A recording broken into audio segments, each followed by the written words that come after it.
आज हम पहले शमूएल की पुस्तक में अध्याय 7 और 8 का अध्ययन करेंगे। अध्याय 7 हम पहले पढ़ेंगे। तब किर्यत यारीम के लोगों ने जाकर यहोवा के संदूक को उठाया और अबीनादाब के घर में जो टीले पर बना था रखा, और यहोवा के संदूक की रक्षा करने के लिए अबीनादाब के पुत्र एलियाजर को पवित्र किया। किर्यत यारीम में संदूक को रखे हुए बहुत दिन हुए, अर्थात 20 वर्ष बीत गए, और इस्राएल का सारा घराना विलाप करता हुआ यहोवा के पीछे चलने लगा। तब शमूएल ने इस्राएल के सारे घराने से कहा, यदि तुम अपने पूर्ण मन से यहोवा की ओर फिरे हो तो पराये देवताओं और अश्तोरोत देवियों को अपने बीच में से दूर करो और यहोवा की ओर अपना मन लगाकर केवल उसी की उपासना करो, तब वह तुम्हें पलिस्तियों के हाथ से छुड़ाएगा। तब इस्राएलियों ने बाल देवताओं और अश्तोरोत देवियों को दूर किया और केवल यहोवा ही की उपासना करने लगे। फिर शमूएल ने कहा, सब इस्राएलियों को मिस्पा में इकट्ठा करो और मैं तुम्हारे लिए यहोवा से प्रार्थना करूँगा।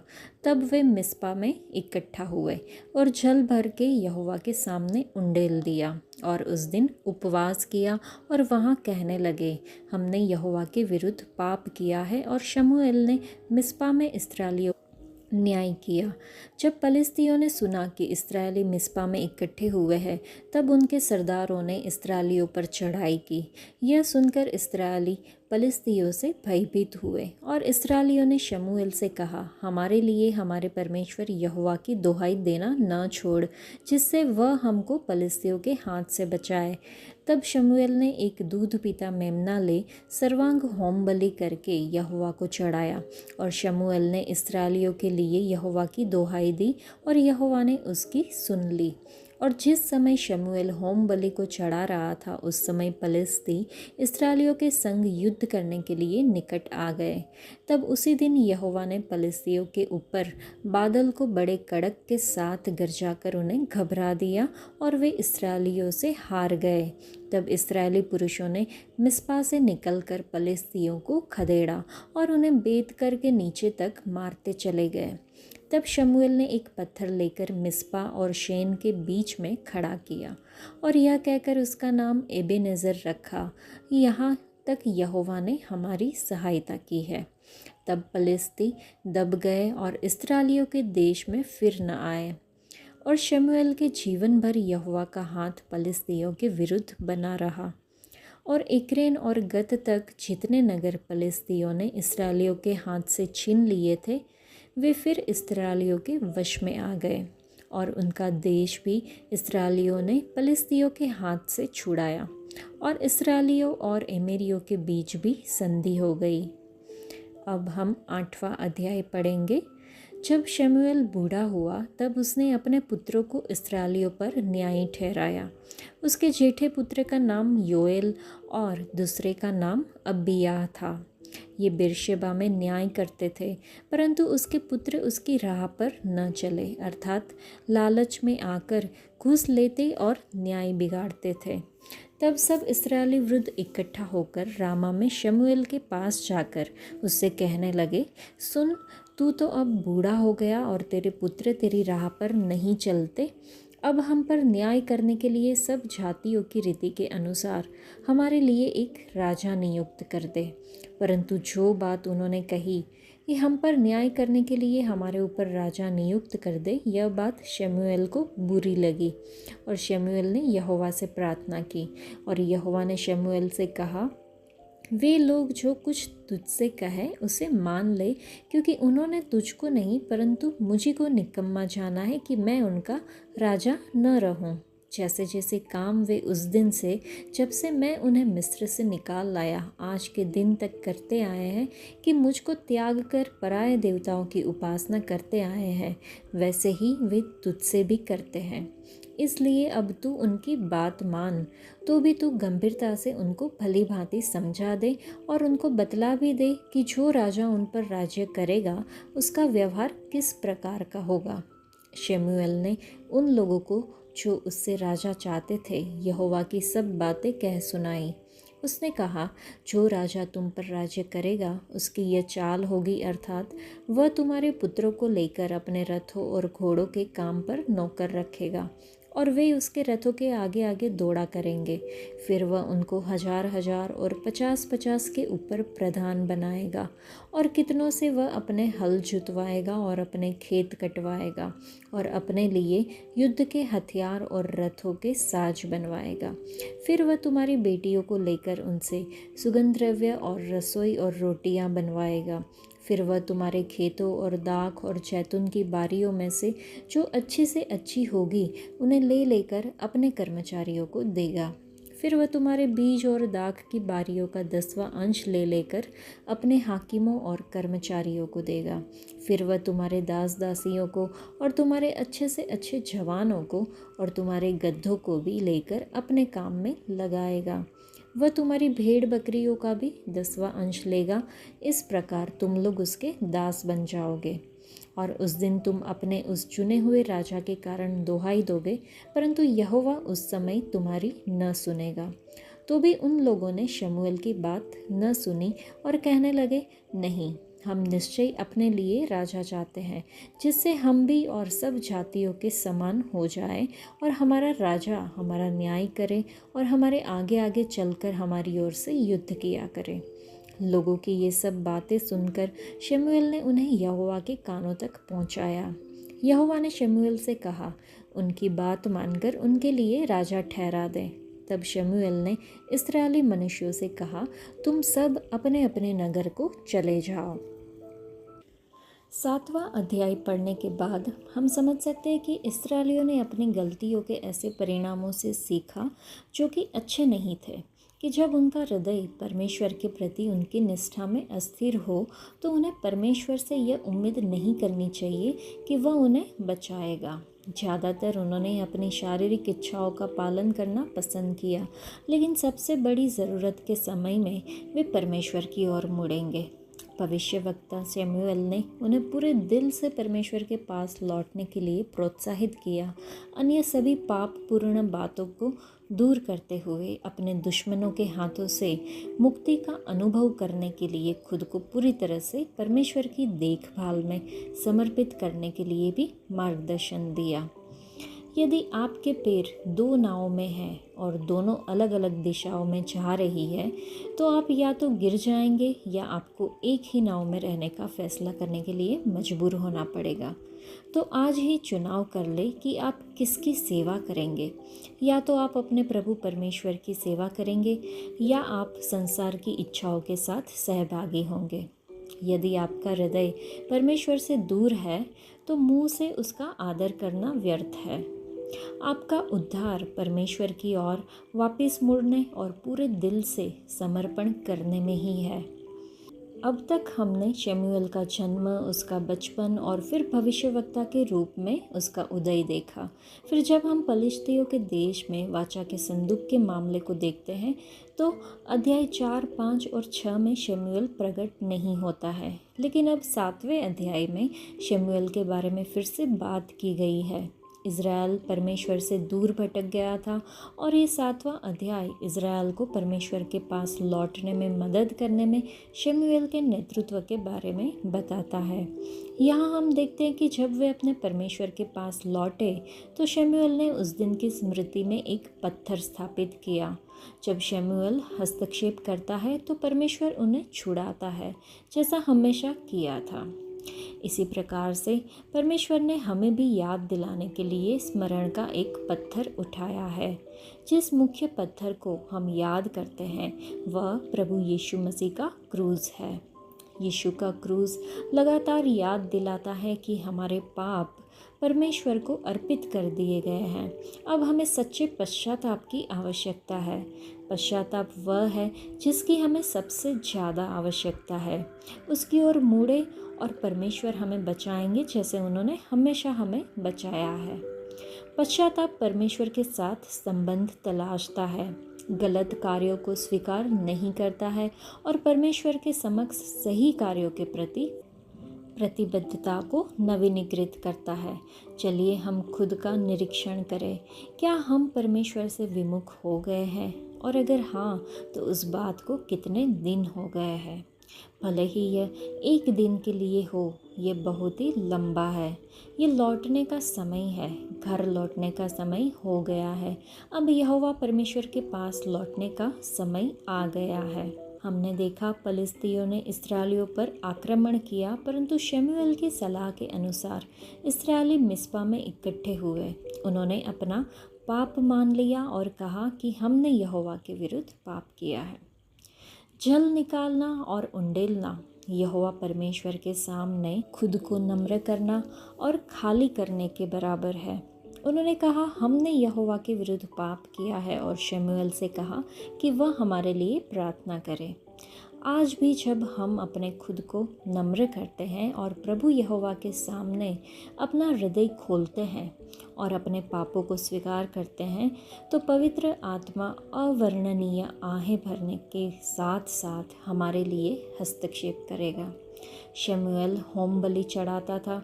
यहोवा परमेश्वर ने बड़े शब्द से गरज कर फलिस्तियों को घबरा दिया और वे इस्राएलियों से हार गए। यहाँ तक कि जब हम खुद को विनम्र करते हैं, पश्चाताप करते हैं और अपने पापों का स्वीकार करते हैं, तब भी हमारे परमेश्वर हमारे दुश्मनों के खिलाफ हमारी ओर से लड़ते हैं। वे हमारे शत्रुओं को भ्रमित करेंगे और हमें विजय दिलाएंगे। शमूएल ने एक पत्थर लेकर मिस्पा और शेन के बीच में खड़ा किया और उसका नाम एबेनेज़र रखा और कहा, यहोवा ने अब तक हमारी सहायता की है। उसने यह नाम परमेश्वर को दिया और परमेश्वर की महिमा की। हमारे जीवन में भी बचपन से लेकर आज तक हमारे परमेश्वर ने हमारी कई लड़ाइयाँ जीतने में हमारी मदद की है। उन्होंने हमारी पढ़ाई में, हमारी नौकरियों में, हमारे परिवार में, बीमारियों में, हमारे आध्यात्मिक जीवन में जीत दिलाई है। ये वचन हमें याद दिलाता है कि परमेश्वर हमारा सहायक है। आप जीवन में जहाँ भी जाए, वह आपकी सहायता करने के लिए अब आपके साथ है। जब आप उनके साथ चलेंगे तो वे आपको आपकी ज़रूरत की हर चीज़ देने के लिए मौजूद रहेंगे। जब आप उसकी आराधना करते हैं और उस पर विश्वास करते हैं, तो वह आपको वह सब कुछ देने के लिए मौजूद होता है जिसकी आपको आवश्यकता होती है। वे हमारी मदद करेंगे। वह हमारी हर तरह से मदद करने का वादा करते हैं। लेकिन क्या आज हम ये सब याद करते हैं और उन्हें धन्यवाद देते हैं? चलिए हम खुद का परीक्षण करें। क्या हमने प्रभु यीशु और उनकी प्रतिज्ञाओं को अपने हृदय और अपने जीवन में एक चिन्ह या प्रतीक के रूप में स्थापित किया है? यह भी हमें सोचना चाहिए। क्या हम परमेश्वर की महिमा करते हैं कि हमारे प्रभु परमेश्वर एबेनेज़र ने अब तक हमारी सहायता की है? केवल आज ही नहीं, वे हमेशा हमारे साथ रहेंगे और हमारी आखिरी सांस तक, हमारी मृत्यु तक हमारी लड़ाई लड़ेंगे। चलिए हम इस विश्वास को अपने मुंह से स्वीकार करें और उनकी महिमा करें। हम ऐसे महान उद्धारकर्ता और एबेनेज़र को अपने जीवन में जानकर और पाकर बहुत आशीर्वादित हुए हैं। वह हमें कभी नहीं छोड़ेंगे, ना ही हमें कभी त्यागेंगे। तो चलिए हम अपने एबेनेज़र को तहे दिल से धन्यवाद दें। 8वें अध्याय में हमने देखा कि शमूएल बूढ़ा हो गया था और उसने अपने पुत्रों को इस्राएल पर न्यायी ठहराया। इस्राएल के पुरनियों ने रामा में आकर शिकायत की कि शमूएल के पुत्र अधर्मी थे और राष्ट्र का नेतृत्व करने के लिए अयोग्य थे। वे अपने पुरखाओं के मार्ग पर नहीं चले, बल्कि अनुचित लाभ उठाया, रिश्वत ली और न्याय को विकृत किया। बुजुर्ग चाहते थे कि एक राजा अन्य राष्ट्रों जैसा हो, क्योंकि वे आसपास के राष्ट्रों को आदर्श के रूप में देखने लगे थे। राजा और न्यायाधीश में अंतर था। एक न्यायाधीश संकट के समय एक विशिष्ट आवश्यकता को पूरा करने के लिए बनाया गया नेता होता था। एक बार संकट टल जाने पर न्यायाधीश अपने आवास पर वापस चले जाते थे और अपने काम में लग जाते थे। राजा न केवल जब तक जीवित रहता है तब तक अपने पद पर बना रहता है, बल्कि अपना सिंहासन अपने वंशजों को भी सौंप देता है। एक राजा ने नौकरशाही के साथ एक स्थायी सरकार की स्थापना की, जो लोगों के लिए वरदान या अभिशाप हो सकती थी। परमेश्वर ने शमूएल से लोगों के अनुरोध को पूरा करने के लिए कहा। परमेश्वर चाहते थे कि लोग अपने विश्वास में दृढ़ रहें और किसी राजा पर अधर्मी विश्वास न रखें। जब लोगों ने एक राजा की मांग की तो उन्हें उम्मीद थी कि राजनीति और सरकार उनकी ज़रूरतों को पूरा करेगी। उन्होंने शारीरिक कारणों से एक राजा की मांग की और परमेश्वर ने उन्हें शाऊल के रूप में एक शारीरिक राजा प्रदान किया। ऐसा करने से पहले परमेश्वर ने शमूएल से इस्राएल को चेतावनी देने, अपनी जिम्मेदारी समझने और उन्हें पूरी समझ के साथ चुनाव करने में सक्षम बनाने के लिए कहा। परमेश्वर ने उन्हें चेतावनी दी कि अधिकांश राजा लेने वाले होते हैं, देने वाले नहीं। वे सेवा करवाने के लिए आते हैं, सेवा करने के लिए नहीं। इस्राएल के लोग उसके दास होंगे। इज़राइल बाद में रोते हुए आएगा क्योंकि उन्होंने आध्यात्मिक और अधार्मिक कारणों से राजाशाही स्वीकार कर ली थी। लेकिन हर राजा वैसे नहीं होते। राजाओं का राजा देने वाला राजा होता है। जैसे मनुष्य का पुत्र सेवा करवाने नहीं परंतु सेवा करने और बहुतों की छुड़ौती के लिए अपना प्राण देने आया, जैसा कि मत्ती रचित सुसमाचार में हम देख सकते हैं। यहाँ पर हमने देखा एक पिता के रूप में एली की कुशलताओं को लेकर लोग बहुत कठोर थे।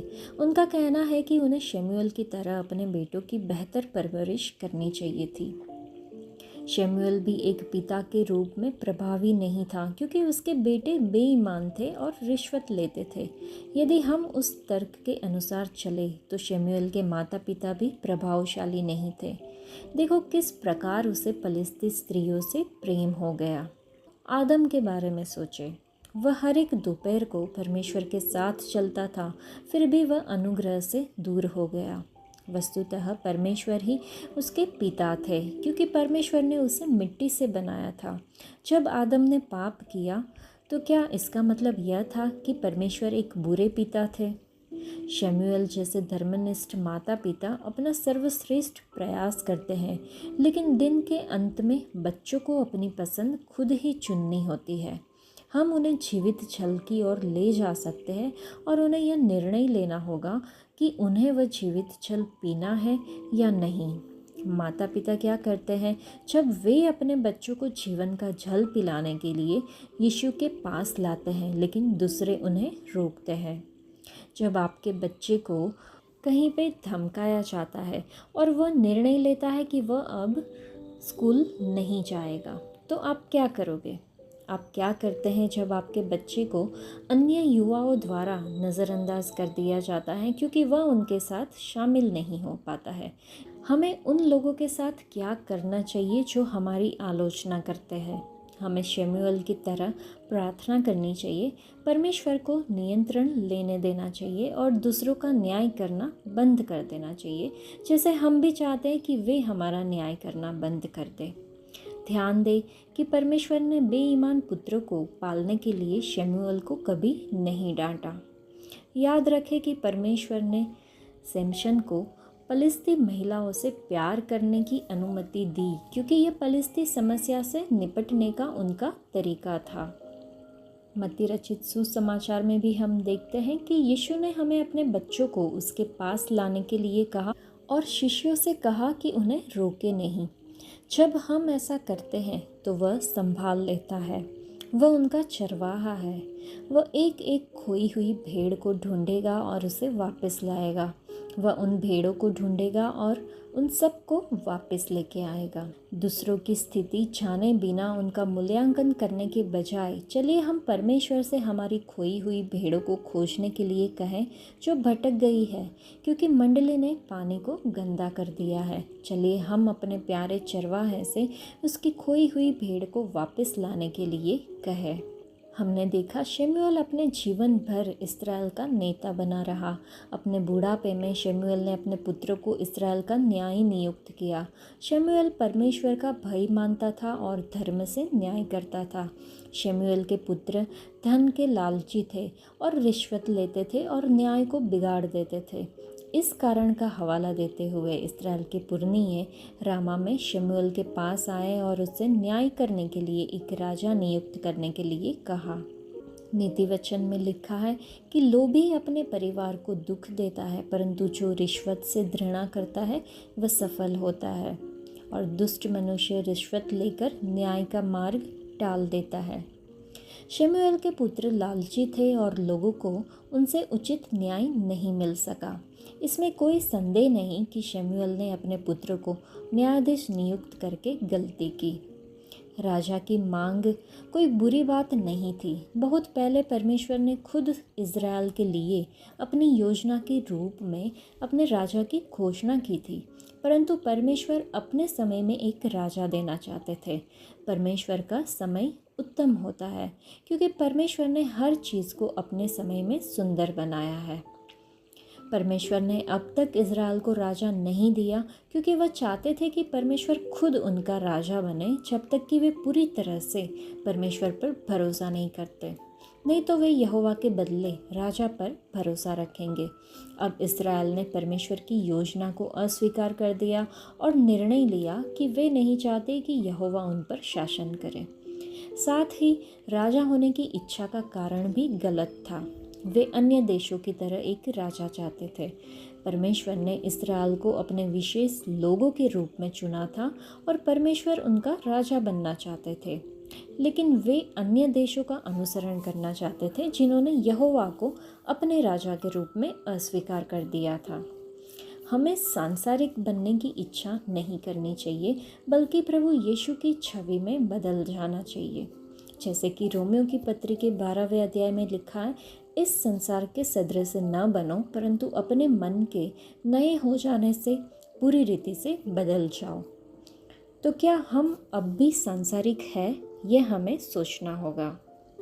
हमने देखा परमेश्वर ने शमूएल के माध्यम से लोगों को चेतावनी दी कि उनके सांसारिक राजा उनके साथ कैसे व्यवहार करेंगे।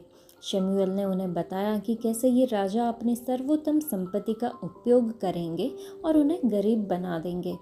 फिर भी वे इस बात पर अड़े रहे कि उन्हें अन्य देशों की तरह शासन करने के लिए एक राजा की ज़रूरत है। परमेश्वर ने लोगों पर अपनी इच्छा नहीं थोपी और उन्हें उन पर शासन करने की अनुमति दी। जब हम बार बार परमेश्वर से कोई ऐसी चीज़ मांगते हैं जो उनकी इच्छा नहीं है, तो वह हमें वह प्राप्त करने की भी अनुमति दे सकते हैं। लेकिन जब वही चीज़ हमारे समय और संसाधनों का दुरुपयोग करती है और हमें फ़ायदे से ज़्यादा नुकसान पहुंचाती है, तो हमारे लिए इस सब के लिए परमेश्वर को दोषी ठहराना उचित नहीं होगा। उन्होंने हमें अपना वचन और अपनी आत्मा दी है कि वह हमें उस मार्ग पर मार्गदर्शन करे और निर्देश दे जिस पर हमें चलना चाहिए। तो प्रार्थना करें कि हम जो चाहते हैं उसे मांगने के बजाय चलिए हम उन्हें सौंपना सीखें और उनके अधीन रहना सीखें और कहें कि परमेश्वर मेरी नहीं लेकिन आपकी इच्छा पूरी हो। आज के लिए इतना ही। परमेश्वर आप सबको आशीष दे। धन्यवाद।